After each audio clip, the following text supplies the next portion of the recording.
Hello, this is Ted Argyle from Adrenaline Martial Arts Centre in Warrnambool, and welcome to this month's video where we talk about the 3 basic kicks. The 3 basic kicks form the fundamentals of our kicking that we teach in our school. These kicks come directly from Muay Thai.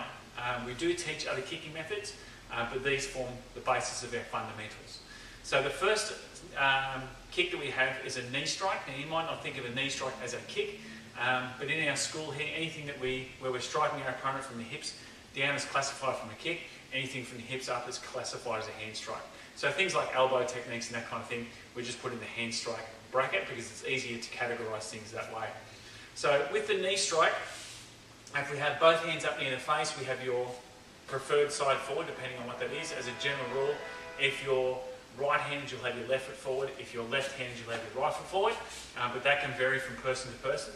Either way, both hands are up. We take a little bit of a step forward with your lead foot. We reach forward, simulating grabbing the opponent.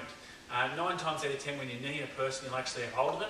So we simulate that clinch just by having one hand on top of the other one. We pull the hands in towards the stomach and thrust the knee forward. Making sure that when you thrust the knee forward, you're also thrusting the hip forward to generate more power. So again, we reach forward, pull the hands in and thrust. The knee's coming roughly up on a 45-degree angle. Again, we simulate the clinch, pull the hands in and then thrust. And this can be done on the left or the right side of the body.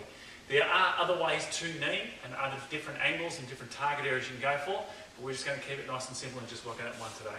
So one more time, both hands are up, simulate the clinch, and then thrust the knee. Okay, the second kick we have is the push kick or the front kick. We like to call it the push kick because it visualises to the students exactly what we're trying to achieve, which is to push the person or to push the opponent away.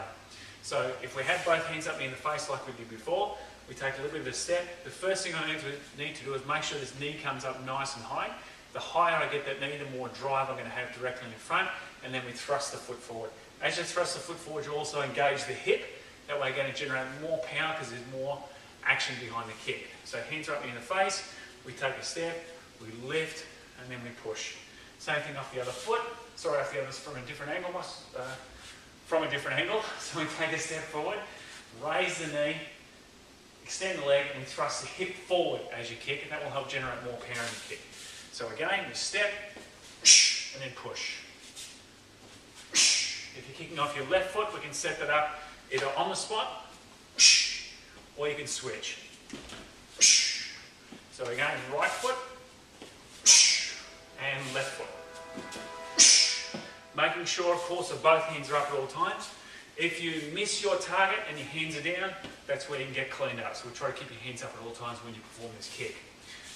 The next kick we teach is the round kick. Now the round kick is simple in theory, but it takes a long time to get the hang of it.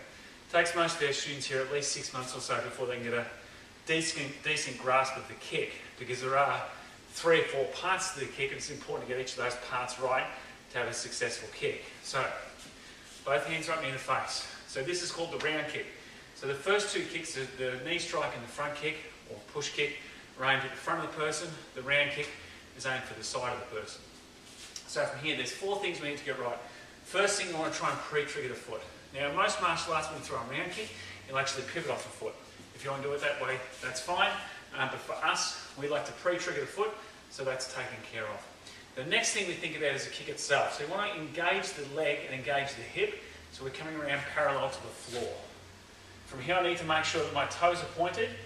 I pump this arm to help generate more power in the kick, and I keep this other hand up near the face. So in slow motion, I step with a pre-trigger. As I engage the kick, I pump the arm. That acts like a counterweight, so it helps generate a little bit more power. And my left hand comes up near the face for protection. Obviously, I don't want my hand away from my head where I can be punched, so we keep this one up here for protection. And the next thing to consider when you throw the kick is we try to follow through on contact. This would be like doing if you're playing golf. If you were to hit the ball and stop on contact, the ball will just dribble in front. The power from the golf club comes from the follow through. So it's the same thing here with the kick. With the kick, if you lift, kick and retract, like you do in most martial arts, you're actually minimising the amount of power you can generate. And there are times where that's appropriate. When you're doing sparring and that kind of thing and partner exercises, you want to be pulling the kick back. But if you're trying to defend yourself, or if you're trying to win a fight, or whatever it might be. If you're trying to generate as much power as you can, you really want to try and follow through on contact. So in slow motion, we step, this hand pumps, extend the leg, toes pointed, and then we follow through on contact. So again, okay, just a little bit quicker. And again, from a different angle. Okay, if we're setting up off the left side, we perform the switch like we did with the kick before. So we scissor the feet. As I scissor the feet, I try to pre-trigger the foot. And then we set the kick up on the left side. So you have a right foot, and then a left foot. One more.